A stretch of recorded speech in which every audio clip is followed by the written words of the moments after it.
How's it, everybody, and welcome to the latest edition of the Weekly Dose. I'm Brooks Bear for the Department of Health. Thanks for watching again as we update you on many things COVID and vaccine related. We've got two wonderful guests for you today. We're going to be talking about the health equity and outreach efforts during the pandemic, outreach to various populations and ethnic groups. But first, I'd like to bring you up to date on the very latest efforts that we are leading to vaccinate people and protect them against COVID-19. As you may have heard earlier this week, we did open up certain populations of phase 1C.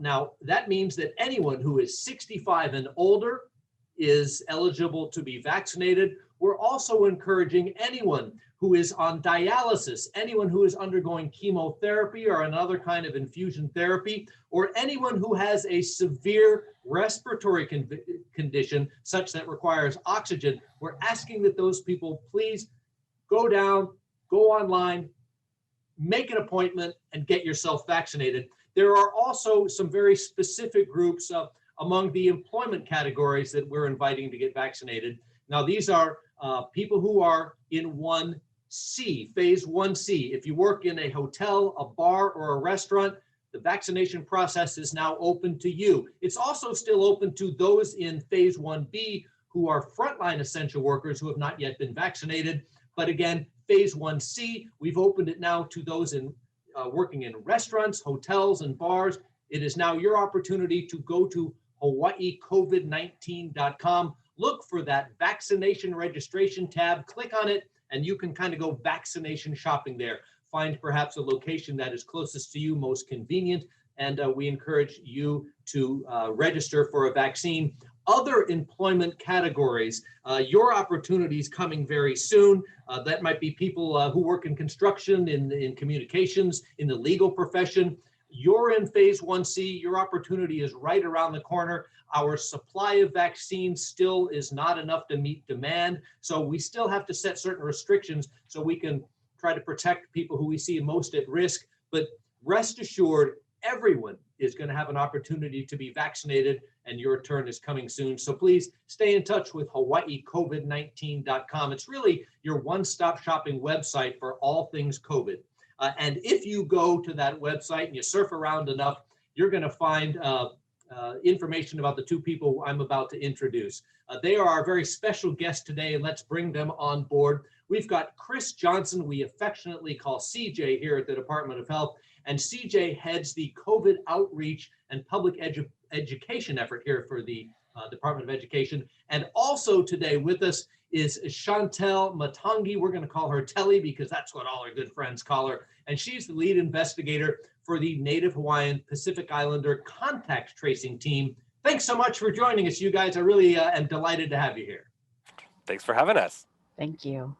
I want to know, and I want you to tell, if you will, our viewers a little bit more about what you do, and especially what you do during the pandemic. So CJ, I see a full screen. Tell me about your efforts and what you do in outreach and education. Sure. Thanks, Brooks. So when we're not responding to the pandemic, my role at DOH focuses on chronic disease prevention and health promotion. And in that role, we focus specifically on diabetes, on heart disease, and on other conditions that are impacted by what we call the social determinants of health. And what that means is that we focus strongly on how factors like occupation, socioeconomic status, and our living environments either support or create barriers to health. And what we know from this work is that owing to generations of unequal access to supportive environments, to healthcare, to health information, racial disparities in many chronic diseases are persistent and compounding. So this is relevant to today's conversation because as we've seen at every scale from national to local, these same risk factors, both social determinants and the chronic diseases themselves, are the driving force behind our racial disparities in COVID cases and outcomes. They also play an important role in understanding the disparities in vaccine rates and help us strategize how to address them. All right, and thank you, CJ. And Telly, you lead the Native Hawaiian Pacific Islander contact tracing team. What exactly do you do? So, thank you so much, Brooks, for inviting me here. So, my job is basically to oversee the contact tracers, who are, of course, are Native Hawaiian and Pacific Islanders. I am fairly new to the Department of Health. We actually started this in October 2020, so I was not there in the beginning. But they did realize very quickly that there was a need for there to be a specific team to deal with the communities who were being overly affected and yet who were the smallest within our community. And so we were the brainchild of Dr. Roberson and Dr. Sarah Campbell. And really, what they wanted us to do is speak their language. So our community members are actually part of my team, and to present educational outreach in a language and culture that they both understood and knew. I'm fairly innovative, which thanks to my academic background in Pacific Island studies, I look towards combining Western science and cultural practices, as well as cultural, traditional, moral values, and also practices. And it was really about going out into the communities and saying to them, this is what we need to do in order to protect the community. How can we best create a way to do that that still is respectful of your culture and ensures that you're still having that interaction with those you love and care about? It sounds like both of you are faced regularly with trying to figure out how to overcome obstacles and challenges in getting messages out, in sharing information so people can make informed decisions. And Telly, while we got you up, uh, I mean, what are those obstacles and challenges that you have to hurdle? Well, as I said previously, a lot of times it's language. I mean, many times minority communities, unfortunately, are always told English first, which we definitely understand and respect. But at the same time, there needs to be comprehension behind that. So if a contact tracer is calling that person and out of habit, they just say yes, yes, yes, and they don't give us any more information, then we're not able to support them to ensure that they're isolating or quarantining safely, and we're not providing them the resources necessary, such as free isolation quarantine units and or food, personal hygiene items, PPEs, and educational outreach. It is so important that they realize, like, what does it mean to me if I tested positive? What does it mean to those I live with? Especially when you're talking about multi-generational homes that have older kupuna or matua that are there, and their health is at risk because they have pre-existing medical conditions, and we want to make sure that we're supporting them in that effort, because as we know, Pacific Islanders, Native Hawaiians, Filipinos have been overly affected and represented in getting COVID-19, but also in passing from COVID-19. And Chris, you hit the streets early on in this effort. How real were those obstacles, whether they be language or culture or geographic or technology, and how much of a divide did they really cause? I think the divide is very profound, and I think there's a couple of different things, right? There's actually the language, and so we've been thinking about vaccine access as a couple of, or vaccine acceptance or interest, or these these disparities that we're looking at in rates as two different issues. There's the issue of interest in the vaccine, which is to say which populations are interested in being vaccinated or and have the full confidence in our medical system and our public health system, and then the other is access, right? That's an issue as well. So we think of these as separate and we approach them separately. From the perspective of interest, we do acknowledge we were not surprised when when surveys bore out the fact that based on race and ethnicity, there's a lot of variety in how people feel about the health systems and about medicine, new medicines and emerging technology. Certainly, different cultures in Hawaii and across the U.S. have different relationships with historic relationships, cultural relationships with medicine. So they would have maybe less enthusiasm about untested technology or new technology. And so we've really focused on making sure that we are working with community partners. So what we found is in the absence of early leadership from the department in the very early days of the pandemic, a lot of cultural organizations and Native Hawaiian Pacific Islander organizations stood up and just kind of said, we're going to get this done and roll up our sleeves and do the work. And so connecting with them and figuring out who they were, identifying those partners, and then reaching out and saying, not just help amplify our messages, but what are you hearing? What can we do better? How can we adapt our message? A lot of times we would have, for an example, get information from the CDC and translate that into a Native Hawaiian Pacific, or excuse me, into a Pacific Islander language, and find out that it wasn't culturally resonant, that the language was patronizing, or that it was talking about things in an impractical way. And so what became really important to us was not just to have this one-way relationship where we're educating, but rather to have a relationship based on everyone brings something to the table, and we had technical expertise and we were bringing in what the CDC was sharing, but the folks that we were working with understood community needs and understood community values in a way that made our reach more authentic. And so really organizing those and funding them, I think just, really basically a lot of this work was being done unfunded by organizations that are really strapped and that were just doing it because they cared and they were interested in protecting and serving their community.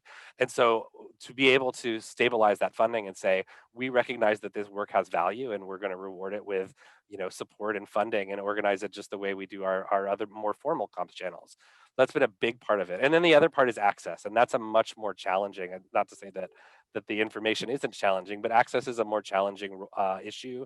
And that has to do with where we're locating, how do people get to vaccination sites? Are they geographically dispersed in a way that is reaching our communities? So finding out, listening to what people's barriers are, listening to what the reasons folks aren't, and trying to figure out how to work with department leadership to get the vaccines where the people are, just as much as getting the people where the vaccines are, has been really important. And I think we've got a lot to show for it. I think we're still learning. We've still got a lot to do, but we do have a lot to show for putting partners together that are doing work that maybe folks didn't know what the left hand was doing, and now our community organizations and our faith groups actually are a big part of this, as well as the team that's doing the vaccinations, our outreach teams that are putting the vaccinations together, putting those relationships together so that people are able to, like I said, meet people where they live with vaccines and resources has been really, really transformative, I think, and will continue to be so. I find it very interesting that you are in charge of outreach and education, yet it was really you who and the department that needed to listen and get educated about things that were happening in the different communities before we really could figure out how to best get out there and reach out to these communities and assist them. That's very interesting. And speaking of education, there is a report that was published earlier this week. It's a report on health equity during the pandemic in diverse communities. And Telly, you are one of the co-authors of that report. What was the purpose here? What was why was this report commissioned? And then what did we find? Well, it was really about reporting lessons learned. I mean, we are unique here in Hawaii. We come here, we have a lot of different diverse cultures and people, and we always want to come together. We want to support each other. But it was really about looking about what does that mean for Hawaii? What does that mean for the Native Hawaiians? What does that mean for our Pacific Island communities? And not simply taking a broad brush and saying Pacific Island communities, but actually looking at each island that's here and represented. So talking to Samoans, to Tongans, to Marshallese, to the Yapis, the Koshrians, the Chukis, the Pompeians, looking at the Filipino communities, and of course, recognizing that they have 8 different dialects, and then bringing them into the fold and ensuring that we create collaborative partnerships, and then also making mention of them and really using them as a template for those who are looking to do the same thing on the mainland, hint CDC, so that way they can say, this is what they did, this is how it worked. And by no means do we want to say that it's perfect or that it's done. This is a first step. So our hope is that will be this will be the first report of many that continues to build on what we have done that is right, fix what we've done that is wrong, and then continue to move forward. And ideally, at the end of the day, what we really want is these to be long-term changes. We want there not to just be one seat at the proverbial table. We want the family to bring out the leaf and create more seats so that everyone is present, accounted for, heard, and supported. Real challenges and lots of work to be done, because The Department of Health now on its Disease Outbreak Control Division website is now publishing data on different ethnicities and how the vaccine has been penetrating into these different groups, right? And we have seen that Native Hawaiians and Pacific Islanders, and we believe Filipinos who have been disproportionately impacted by COVID have not received the number of vaccines that we might have hoped they've received, and for some of the very reasons we've been talking about for the last 15 minutes or so. So there's work to be done, but it seems now that as long as we now understand what some of those challenges are, now it's about implementing tools to get out there and improve these numbers so these different populations, these different ethnicities are better represented and are afforded the same opportunities as other people. I think that's true. And I think one of the things that is really valuable about the report, none of us who work in this are surprised by the report. I think, unfortunately, this was something that was very predictable and, again, was based on generations of unequal access. What the report does is give us a baseline. It lets us know where we're at right now, and it's a snapshot, and it's something we can use to move forward and track our progress and make sure that the work that we're doing, the resources that we're investing, the partnerships that we're developing are working and are having an impact on disease spread and on the quality of life. And I think what Telly said is 100% true. We really believe that these partnerships, this way of thinking about lived experience as expertise that needs to be at the table just as much as epidemiology PhDs, right? Understanding your neighborhood, understanding your social barriers is experience, is expertise, and honoring that and rewarding it and hiring for it, I think, is super important to the future of Department of Health and of our state in general. And I'll I tell you think, what. sorry, Brooks, can I add one more thing? My Yes. apologies. I think what's also important is that we make sure that we give them credit for it as well. I have recently spent a lot of time with academics, and many times when we write, we report for them or on their behalf. And I think it's important that we no longer funnel that through our mouths, but that we allow them to speak on their own behalf and that we empower these communities because they have the solutions. They know what needs to be done. What they don't appreciate is being told how to do it, when to do it, and then being set and then being categorized, or the narrative being, oh, they're not complying. No, that's not the case at all. We are active members of the community who love and support Hawaii, and we want to make sure that everyone is doing well. But the way that we have to do it is a way that's true to ourselves, to our cultures, and to those who came before us. Two people making Hawaii a better place and making sure that everyone gets their share. I wish you nothing but success as you continue to do those things. We want to make sure that everyone has the same access to testing, everyone has the same access to information, and certainly everybody has the same access to the precious vaccine as we move forward in the pandemic. Hey, Telly, make me a promise. I want you to come back. I want you to tell me more about contact tracing because it's really fascinating. I know we don't have the time now, but the work that you guys do and kind of connecting all the dots, that's really something. Hey, thanks you guys. Most definitely. Thank you. Take care. Thank you. Chantel Matangi and Chris Johnson, CJ, our special guests here on this week's The Weekly Dose. Before we say goodbye, everybody, I want to bring you up to date on what you can expect next week in terms of vaccine allotments that are sent from the federal government here to our shores. Next week, we expect to receive a grand total of 68,710 doses of COVID-19 vaccine. That is up slightly from the 66,370 we got this week. And we really do think that as we get to the very end of March and then we get into April, we're expecting vaccine allotments to increase. And boy, wouldn't that be wonderful, because right now we don't have enough vaccine for everybody. So we've really had to be selective in trying to prioritize, but everyone's going to get their turn. We are delighted that you will have the opportunity to be vaccinated before too long. Until then, I encourage you to mask up, practice social distancing, and please avoid those big crowds because COVID is still in our community and we all want to emerge on this really strong on the other side. So again, thanks for spending time with us here on the Weekly Dose, and we look forward to seeing you again soon. Mahalo, everybody. Mask up.